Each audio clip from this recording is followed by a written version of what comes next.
All right, how are you? Welcome to episode 11 of the LightySportsPod. If you guys have been enjoying it, give us a like, subscribe, ask us questions if you can in the comments or in the DMs or whatever you may want to ask questions. So this week we didn't have any questions to address, so we'll just go straight into the NFL free agency portion of our. Are we gonna talk about Otani at all? It's kind of sketchy. I don't really want to. You don't think he's in trouble? The MLB said that they're not investigating him. They're dropping all the investigations on him, but it's pretty sketchy. Yeah. I have a feeling the interpreter's taking a fall here for him. Yeah, me too. So yeah. Be careful. Be careful. We'll go right into NFL. We'll do our winners and losers of the offseason so far, part 2. So in part 1, we completely skipped the AFC West when we were doing the AFC. So my bad. For winners, I got the Vegas Raiders. I think they did pretty good. They added arguably the best player on the market with defensive tackle Christian Wilkins. Is an elite pass rusher to pair with Max Crosby.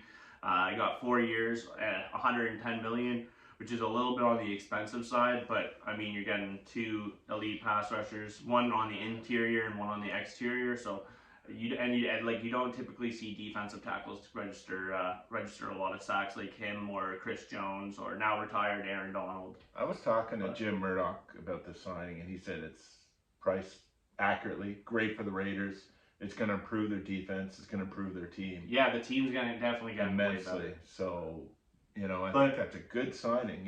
Even for the dollars, I think it's a good signing. Yeah, defensive tackles don't typically get paid that much. Like he's getting paid like Chris Jones, and I don't think he's quite as good as Chris Jones. Oh, I don't know about that. He's as good. He's as good. And then they signed quarterback Gardner Minshew to a 2-year, $25 million deal to be a bridge quarterback for somebody. If they draft somebody this year, they might look to move up in the draft. Who knows? And then they signed tight end Harrison Bryant, former Brown. Was not very good, but. And then they signed running back Alexander Madison as well, who also is not very good. But they're winners because of the Christian Wilkins deal and just them going in there and realizing we need to get a dude. They got one of the best players on the market, so good move there. They lost Josh Jacobs, which is to me it's not it's not a huge loss because I think Zamir White is a pretty capable backup and he can step in and start right away. His nickname is Zeus. He's a big boy. And then they lost defensive end Bilal Nichols to Arizona. I think that's actually a pretty big loss. He's a pretty good defensive end, but Christian Wilkins is going to step in and be the pass rusher. They lost right tackle Jermaine Alamanor, I can't say his last name, to the Giants. And then they lost one of their cornerbacks, Amik Robertson, to Detroit. So they did lose a couple of pieces, but I think the ad of Christian Wilkins and just them clearly wanting to go for it is a big step. So they're going to be winners. The loser for the AFC West is the Los Angeles Chargers. The only thing that they've done right or well this offseason was hire Jim Harbaugh. I think he gets a lot out of his players. The roster right now looks like a 3 to 5 win team, but he'll probably somehow get them to 8 or 9 wins with the roster. But they added Will Dissly, tight end, 3-year, $14 million. It's a bit of an overpay for a backup tight end, in my opinion. They signed running back Gus the Bus Edwards, 2 years, only $6.5 million. He's a touchdown machine, but he doesn't really break off the big ones. He's more of a power runner. And then they signed linebacker Denzel Perryman. So that's a reunion. He used to play for the Chargers to a 1-year, $3 million deal. So they went pretty cheap. They have a big list of losses. They really don't have a wide receiver at all anymore, other than Quentin Johnson, who looks like a bust after being picked first round last year. Catches things with his helmet, can't catch. He's a body catcher. I hate guys like that. Anyways. They lost Kenneth Murray to Tennessee, linebacker, former first-round pick, kind of a bust though. Wasn't wasn't great there. They lost tight end Gerald Everett to Chicago, who I think is way better than Will Dissly. So you're downgrading there. You're losing running back Austin Eckler to Washington. He struggled last year with injury, but up until then he was elite. So that's going to be a big loss from a leadership standpoint too. They lost Eric Kendricks, linebacker, to Dallas. They lost safety Jalen Hawkins to New England. They lost wide receiver Mike Williams, who they cut because his salary was a little high. He's coming off an injury to the New York Jets. He got a 1-year, $15 million deal there to play with Aaron Rodgers. That was a really good signing for them. They lost cornerback Michael Davis. He's still a free agent, so maybe he returns, but he wasn't that great anyways. And then this was the big one. They traded away the face of the franchise, well, other than Herbert, but he's been the face of the franchise, wide receiver Keenan Allen, to the Bears, and they only got a 4th-round pick back. I get it, Keenan Allen's a little bit old, but I mean, last year he had like 1,400 receiving yards, was arguably a top 5 to 10 wide receiver in football last year. And now you have no wide receivers at all around your star young quarterback in Justin Herbert. Who's you going to throw the ball to? You're going to have to draft a wide receiver probably at pick 5. You'll probably take Well, they're not going to take Malik quarterback. Neighbors. So. Will go. Yeah, well, the top 3 picks will probably be quarterbacks. Top 4 even maybe. There's rumors. The Cardinals could trade back, possibly with Minnesota. Minnesota traded up into and has a 2nd pick in the 1st round, so they could do like a first their 2 firsts this year, so 11 and 23, and then the 1st next year as well to move up to 4 to take JJ McCarthy, who I don't think again is all that great. Not the biggest fan of his tape. He played on a Michigan team that they went I think 27-1 while he was there at quarterback, but he never ever had that one game where it was like, oh, look at this guy's arm strength, look at this guy's stuff. It's just he had everybody in the world around him. So yeah. The Eckler going to Washington. That's another vet going to Washington. Yeah, they lost a bunch of vets. They lost Eckler, they lost Mike Will, they lost Keenan Allen. Eric Kendricks is a pretty solid linebacking vet. He's been around for a while. They lost a lot. Yeah. So we'll move into the NFC. We did the Cowboys last week, that division for our boy Peter. But we're gonna do the other NFC divisions now. So NFC North. Winners, we got the Chicago Bears.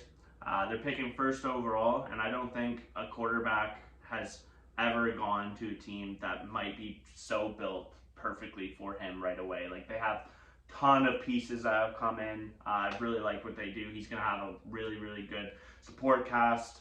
And remember, they were supposed to pick 9th overall, so it's not like he's going to the worst team in football.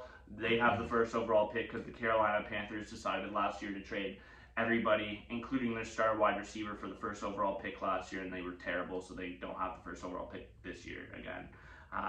So that's tough for them. But winners, Bears, Caleb Williams, quarterback. He's going to be the 1st overall pick, I assume.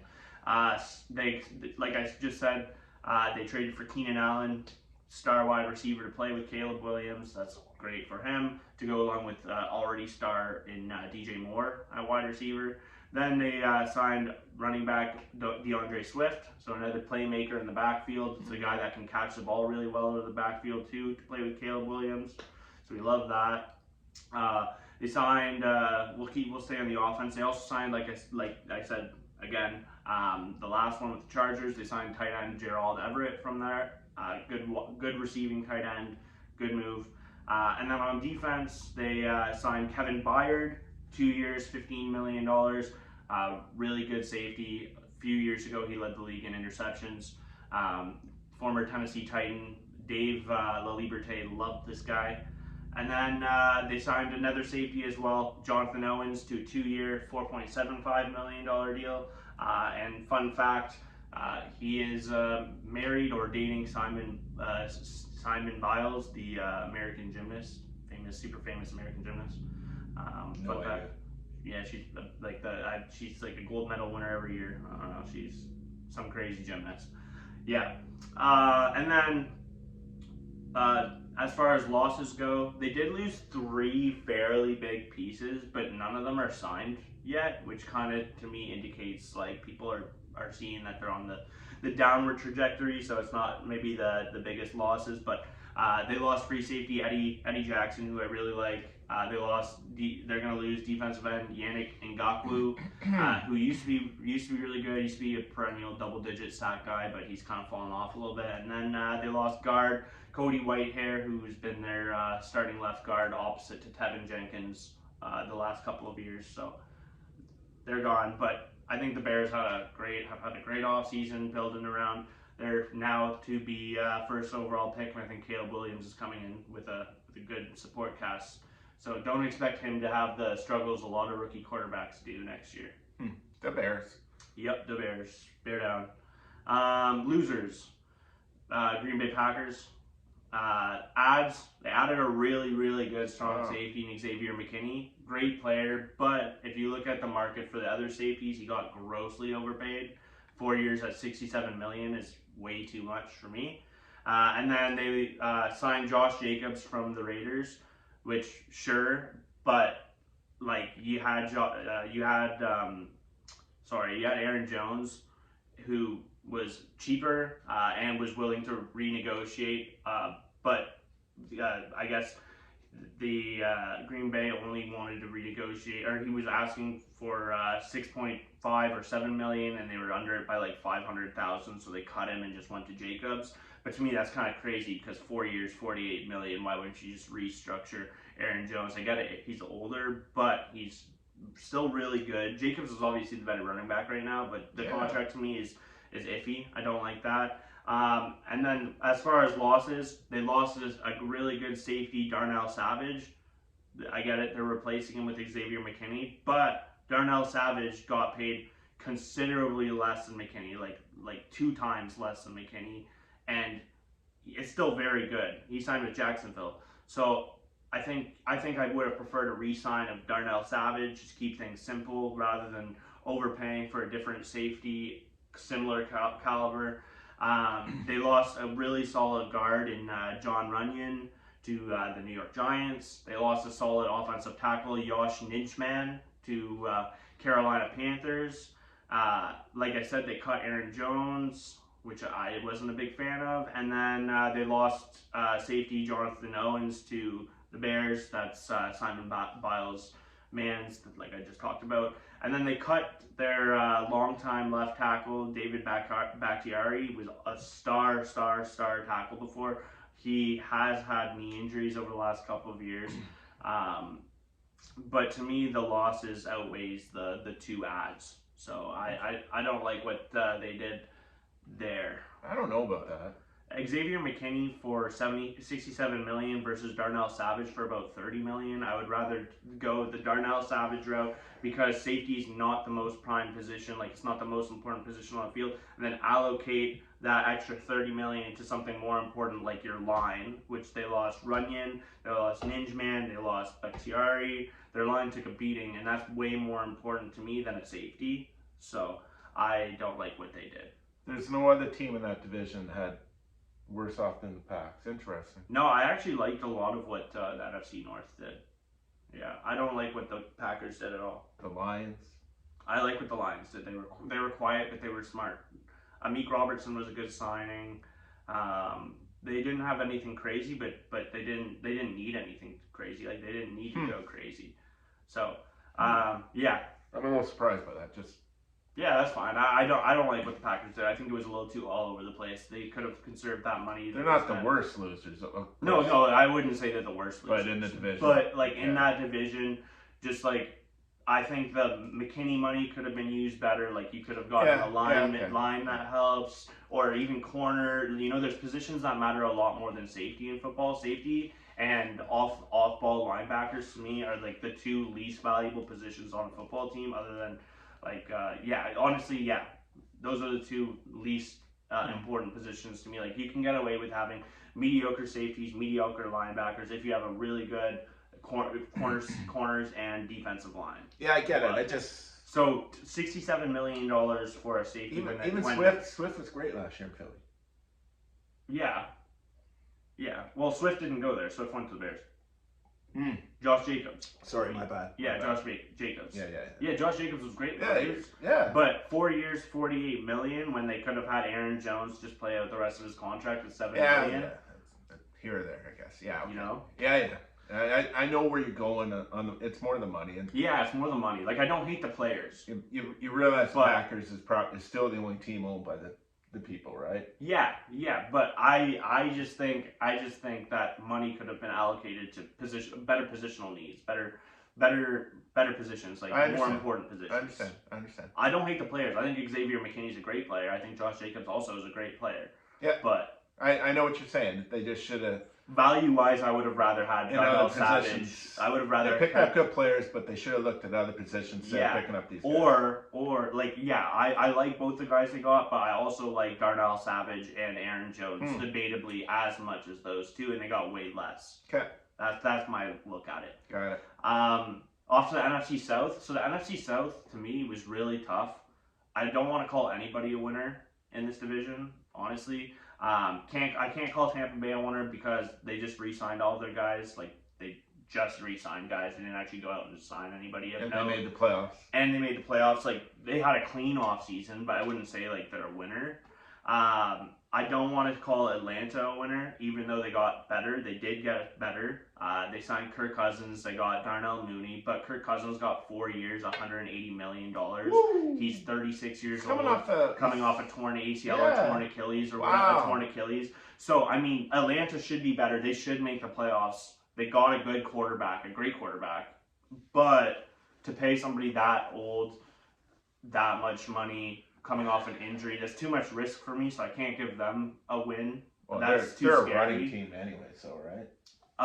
They were last year, but they fired Arthur Smith. They have a new coach. They're gonna spread the ball around a lot more. They're gonna throw the ball a lot more. Kyle Pitts and Drake London are both gonna have really big seasons. And then we have Carolina. I don't want to call them a loser again, because like what they did a couple really bad things. They overpaid way too much at the guard position. They signed Robert Hunt and Damian Lewis, both way above market level. So I didn't like those signings. They technically they did get better. But I also don't want to call them a loser because I really liked their trade for Deontay Johnson. They swapped a fifth round pick and a pretty washed up cornerback in Dante Jackson for Deontay Johnson and a 6th round pick. So it was a pick swap and a corner for wide receiver. And Deontay Johnson's way more explosive at this point in his career than Dante Jackson. So I like that pickup for Carolina. So I'm a little in between. I can't call them a loser or a winner. And then the Saints are like, they're not a winner or a loser because they literally haven't done anything. Like, they really haven't lost anybody. They really haven't signed anybody. They signed Chase Young to a 1-year, $13 million deal. So, but they didn't really do, they didn't lose anybody. They didn't win anybody. So they're just kind of meh. But they didn't make the playoffs last year. Well, no, yeah. But I wouldn't call them a loser in the offseason just because nothing happened. Well, they didn't improve themselves. Chase Young's a bit of an improvement. Their D-line's going to get a little bit better. But, it was just meh. You know? I know, all of them are meh. Yeah, everybody's off season in that division was just whatever. Interesting. Nobody jumped out as a winner, but none of them also jumped out as a major loser.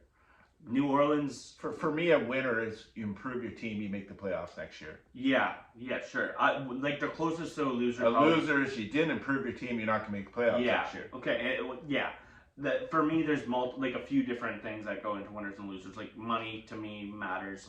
You don't want to be signing awful contracts like the Kirk Cousins deal. I don't like that contract, so I don't want to give them a win. But they did technically improve.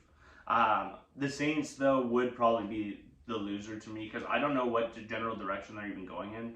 They don't have a ton of draft picks. They should probably be moving guys. They don't really have a direction. They're kind of stuck in limbo right now. So I would say them. Okay. But that was just it's just been such a meh offseason for all those teams to me. Gotcha. Minus Atlanta making the big moves, but I didn't like the money. NFC West winners, Los Angeles Rams. Even though they're losing their star defensive tackle Aaron Donald, arguably the best defensive player of all time, to retirement. Yep. So that sucks. But I like their ads. They added guard Jonah Jackson, 3-year, $51 million. They added back, so he used to be with the Rams. This is Billy's boy, cornerback Darius Williams, 3 years, $22.5 million. I like that one. They signed tight end Colby Parkinson to 3-year, $22.5 million. Wow. I don't like that one. He's a blocker only. I think he has like very, very few catches in the NFL. That's the only one where I was like, on. But this one, the next one I'm gonna say got me fired up. I love it for the Rams. They signed strong safety Cameron Curl to 2-year at only $8.75 million, which, like, considering Xavier McKinney got 4 years, 67, and they're actually like pretty close to, in my opinion, talent wise. Like, Cameron Curl was a Pro Bowler, arguably a Pro Bowler last year. Like, that's crazy. That's a steal. I also heard too on NFL Network that apparently every player that has done an interview with Sean McVay, the coach for the Rams, has come out and said he's the best interviewer, he's the best talker. Like, I instantly want to sign with you. Like, apparently the Rams get so much, like, have so much leverage over other teams simply because Sean McVay, one, he's a great coach, but apparently he's just such a great communicator too. Is that the age thing, maybe? Yeah, might be. He's really young. Yeah. Young coach. So, anyways, they really only lost one guy of note. They lost their strong safety, but they replaced him with Cameron Curl, Jordan Fuller to Carolina, and then a few depth pieces, but no one really of note. So I like what they did. I think that's a pretty clean offseason. Losers. This one's not really about adds and losses. This is more so for like a lack of getting what they need. The San Francisco 49ers to me is a loser.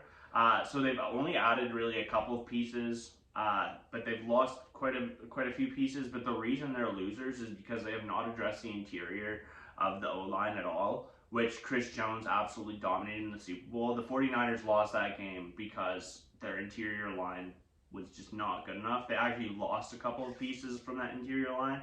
So look for them to deal with that in the draft. But I would have liked them to target like a guy like Jonah Jackson, who went to the Rams. Like, somebody like him probably would have made sense. I don't know if that was within their budget, maybe not. But yeah, I would say the 49ers to me are a loser in that division. Seattle, no. Seattle's been meh. They've done. I liked a couple of the Seattle signings. I can't remember all of them off the top of my head, but I was looking through and I liked a few of the things that they did.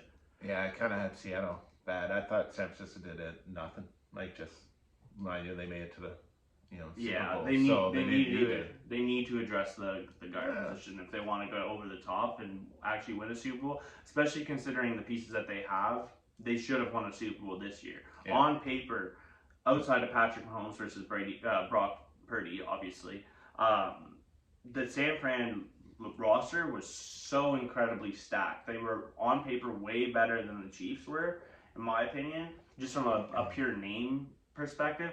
So if you have that amount of talent, you really need to address the parts that are really weak, because you're not going to win the big one with all of that talent if you don't have guard play, like good guards. So we said the Cowboys are the biggest losers. Yeah, I'd say so. Who's the biggest winner? One team, not... Biggest winner, honestly, my hot take, Washington Commanders. Okay. Wow, same division, same everything. Commanders got more older, veteran presence. They went out and saw, like, for me, what makes them a winner, they went out and signed literally, I don't even think this is an exaggeration at this point, like 20 players. Oh, easily. You know what I mean? But that's... So that, to me, shows that the new GM and the new owner want to win. They're all about winning. That's a huge culture shift to what was a loser poverty franchise before. Let's hope they gel. So I think that was a great offseason by them. But anyways, that's our free agency coverage for football. Hope you guys have liked it for the last couple of weeks. We'll move on to some baseball news. There was actually a couple things happened the last week in regard to signings, which is surprising. Blake Snell finally signed. Went to the San Francisco Giants for 2 years, $62 million. This is funny to me because he was apparently at the beginning of the offseason seeking $290 million.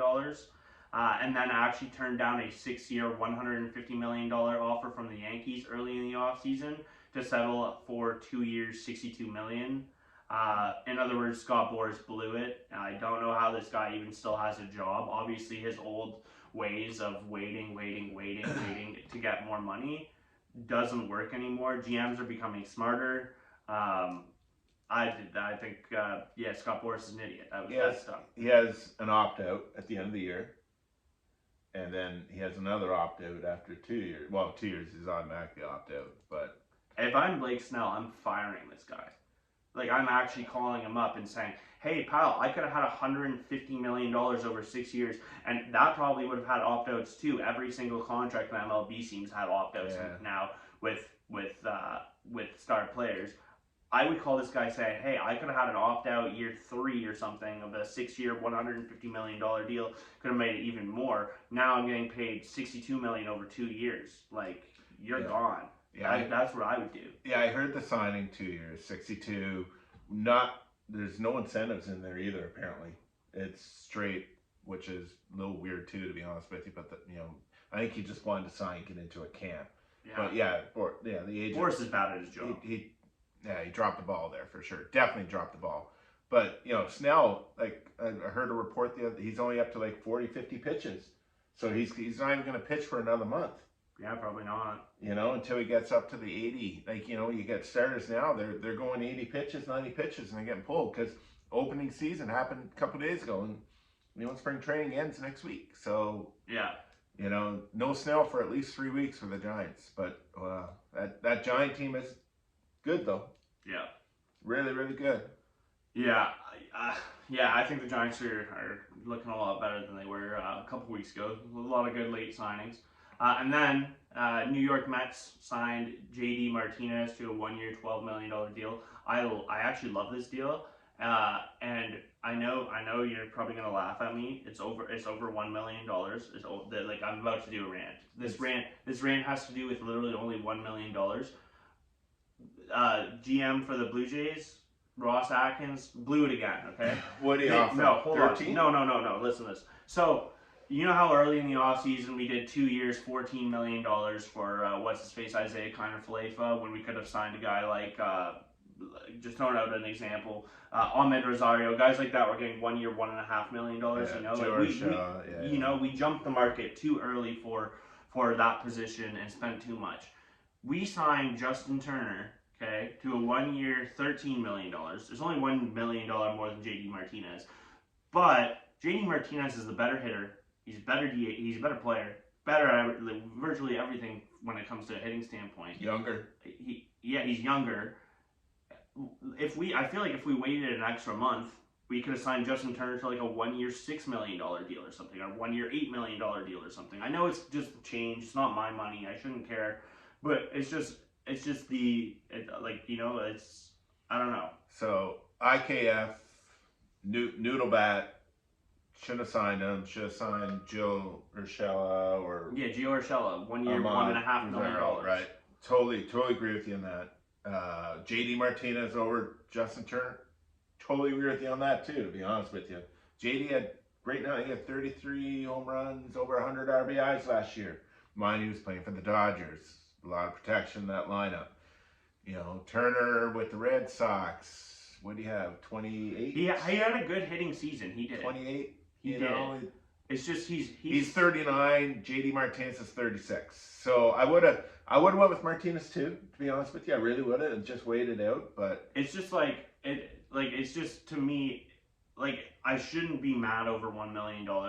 I'm not actually mad at that. It's just the thought process, I think, is what I'm mad about. Like, the Blue Jays just jumped in on the market way too early on both IKF and Turner. Like, they should have waited it out, seeing that, considering so many free agents hadn't signed already, it was known that the market would probably be slow because of Shohei Ohtani. Wait it out. Like, what's the rush? Why did we need to rush into signing IKF right away after Ohtani signed 2 years, $14 million? Like, It's just the thought process that makes me angry, rather than it's not the money that makes me angry. It's just how they did it makes me angry. Mm-hmm. Like, I understand. It's silly. It's silly. Yeah, but I get it. I get it. yeah, and I like the Martinez sign. So yeah, a little. me too. I figured the Mets would give the kid their Ventos some time to play, but he'll probably. I think that guy's a bust. I don't like his game. He's gonna get sent down now after this. Yeah, and that's for sure. But that's the Mets, right? So yeah.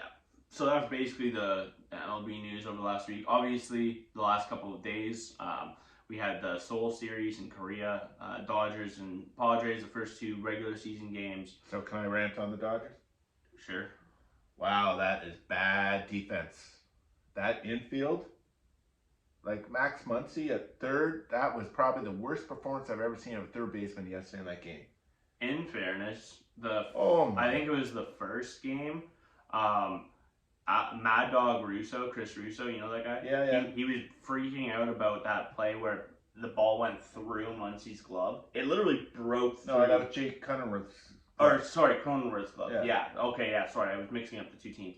But he was freaking out saying that was a playable ball. Oh, absolutely. You can't mess that play up. How? It's not hit. It went through his mitt, though. Dude, the mitt broke. I understand that. It broke. I'm saying Muncy, though. Oh, yeah, no, Muncy. I'm talking Cronenworth now. I'm thinking that whole Dodgers infield. Well, Lux can't throw. He's hurt. His arm's broken. He can't throw. They threw him at second base. They got Mookie Betts, never played shortstop in his life. Mookie will be fine at short. Playing shortstop. Mookie will be fine at short. Max Muncy's got no range, no arm, no nothing. Yeah. And you see Roberts, he was going like this. He was looking at the sky. He made 3 errors yesterday or 2 errors yesterday. Doesn't matter. I'm telling you right now, that Dodgers team, I am worried. I'm not worried. It's the first game of the year, and they're in Seoul. Oh, but wow. I wouldn't be worried about the Dodgers. And their outfield. Their outfield's fine. Wow. But, I still think Dodgers are going to win the West, but I don't think they're going to be as good as everyone thinks. I think they'll be. The Braves. I still think you can pencil down the Dodgers for over 100 wins. I don't know. I'm worried. I think. And even their pitching depth. Like, you also have to realize, too, like, Max Muncy's not a great defender, neither is Lux, but they're also, like, this is the first and second game of the year. First time any of these guys have probably ever gone to Korea. First time ever playing in that dome. It's a whole change of scenery. I know it shouldn't change your game, but it does. Like, it does. It makes a difference. And you're not worried about their depth at starting pitching? I'm a little worried about their depth, but I still think that they're a very, very, very good. I think Glasnow's going to have a great year. Yeah, I do too. But I heard on the MLB network, I'm trying to remember the first baseman there used to play. Carlos Pena? No, not the other guy. Sean Casey? No, the other guy. Jim Thome? No, the other guy. There's a lot of guys. A lot of first base, and not Cliff Floyd. Cliff Floyd played outfield. Well, he played a little bit of first base, but like he was all over. He was all over the Japanese pitcher there. He said he is a hittable pitcher. I think Yamamoto will be fine. I don't know. Again, first time pitching in the MLB, you're gonna have nerves. Anybody that says that they don't, they will. I don't know. Anyways, so we're gonna do our final MLB standing prediction per division now. Seeing that things have changed over the last few weeks, with spring training, there's been cuts, there's been signings, there's been trades, there's been whatever. You're gonna get on me on this one, right? So for me, AL East. Originally, I had Baltimore, then the Yankees, then Toronto, then Tampa, then Boston. Now I'm going Baltimore still. I got Toronto jumping past the Yankees because of the Garrett Cole news. But he's going to be hurt probably the first month or two. Then I got the Yankees. Then I got Tampa, and then I got Boston. So I think the one team, the Yankees, the one player they could not lose was Cole, and I think Cole's going to be gone longer than a couple of months. Yeah, that's what they're saying right now. I'm not touching him in any fantasy draft at all. Me neither. He might be going under the gun here, like for surgery. So, and you're gonna you're gonna get on me from my. I had Yankees, Toronto, Tampa Bay, Baltimore, and then Boston. I've now put Toronto up front, but there's a big. What's Kevin Gausman? How is he? He's fine. Is he? Yeah, he threw a 65 pitch simulated game yesterday. Did he? Okay. Yeah. He's. He just had, so what happened was he had arm fatigue because he started his spring training too aggressively. He went straight to the heavy balls. Yeah. And he was throwing heavy balls without having like a proper like lead in, like a slow build to spring training. Okay. And it caused arm fatigue. He's fine. He's fine. So I'm going the Jays to win the East. Baltimore finishing second. Yankees still got a very good lineup. I got them third. Losing Cole hurts. They're going to probably sign Montgomery, though, very shortly. Tampa Bay and then Boston, I'm sorry, at the bottom. The Rays pitching, I've seen a couple of Rays games this spring, and their pitching looks really good, too. So, but... the fact that you even had Baltimore fourth to begin with, to me, is... I know. And I've seen a couple of Baltimore games. I'm a little suspect of their pitching. They're going to have the number one offense in baseball this year. Literally the best offense in baseball. And like I'm a diehard Blue Jays fan, and the fact that you have the Jays over Baltimore even is crazy. And I do have the occasional biases, like Toronto over Baltimore to me is nuts. Like I can't do it. Well, Toronto and Baltimore both made the playoffs last year. If anything, I'm thinking Toronto's closer to the 4 seed than the 1 seed. Yeah, no, I like Toronto. I knew you were going to get on me on that, anyways, because you've been ranting for a bit on what's going on with the Jays, but they still have them. Seattle are really good starting 5. Yeah, really good. Well, starting 4. I just want to say, I've talked about Jorge Soler on this podcast a lot and how I wanted him to be a Toronto Blue Jay. Well, last night in one of my fantasy baseball keeper leagues. Shout out Tim Baines. I made the trade for Jorge Soler, so he's gonna have like 50 bombs this year with San Fran, and could have been with Toronto.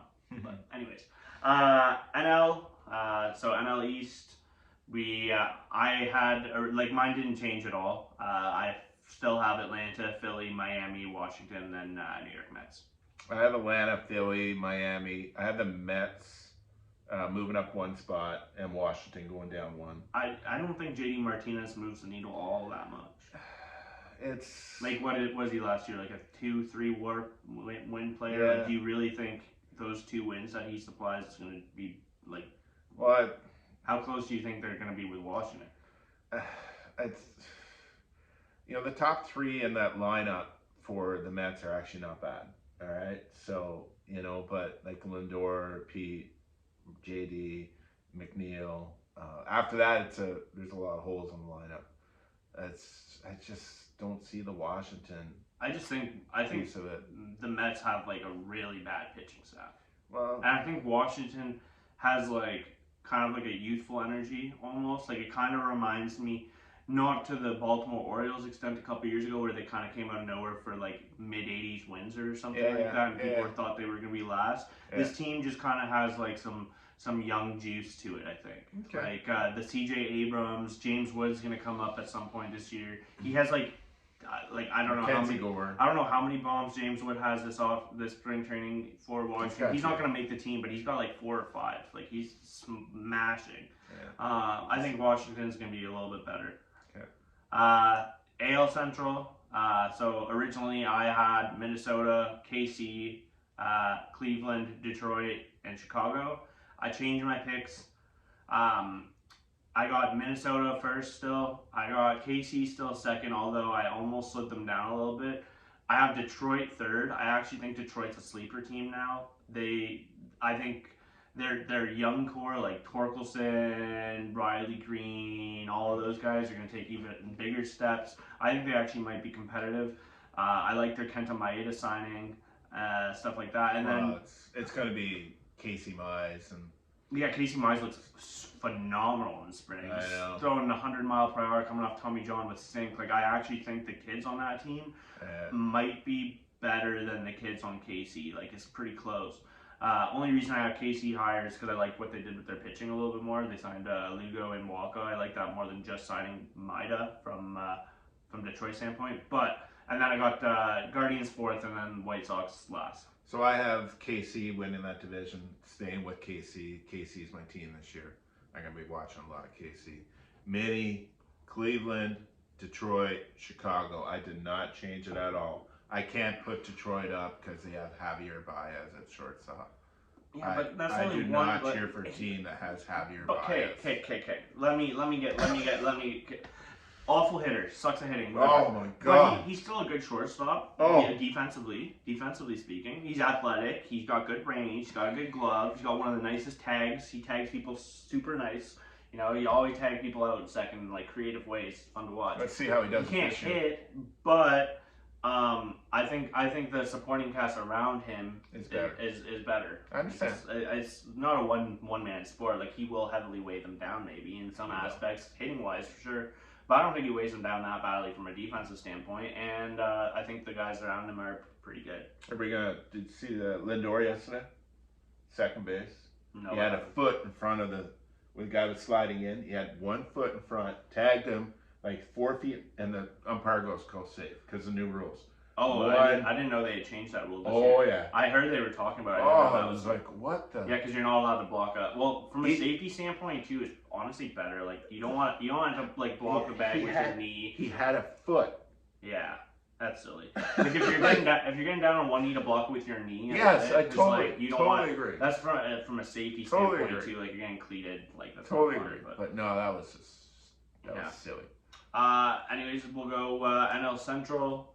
Originally, I had Cincinnati first, then I had Chicago, then I had St. Louis, then I had Milwaukee, then I had Pittsburgh. I changed it up. I got Chicago first now, just because Cincinnati's injuries, a lot happening. Them in spring training, like Noel Marte is going to get suspended for 80 games. They lost a couple other guys. Shortstop. Yeah, McLean's probably going to be getting shoulder surgery. They said TJ Friedel broke his wrist. Yeah, like they had a lot of injuries. So I'm going Cubs first. I still think the Reds are good enough to be second. Like Ellie De La Cruz is fun to watch.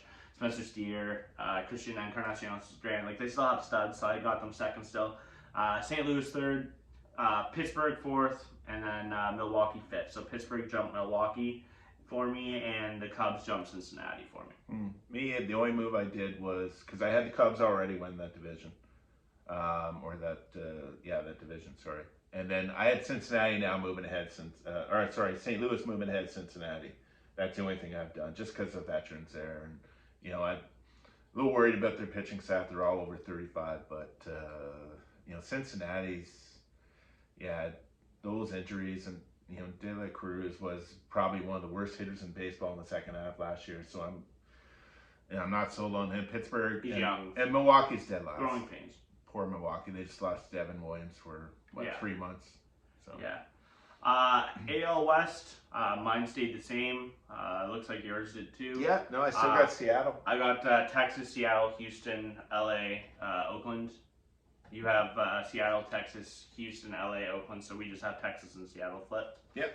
I got to go Texas because they won the World Series last year. Got to go Seattle. NL West, so I had a bit of a change in this one as well. So originally I had the Dodgers, the Diamondbacks, the Padres, the Giants, and then Colorado.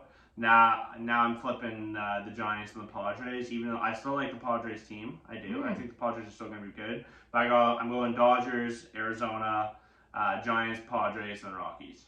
Yeah, I'm still staying with the Dodgers. And I said all three of them, Arizona, San Francisco, San Diego, all three of them are whatever. Like I can't choose between the three of them. And I can't either.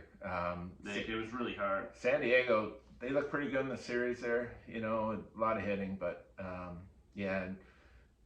Arizona's good.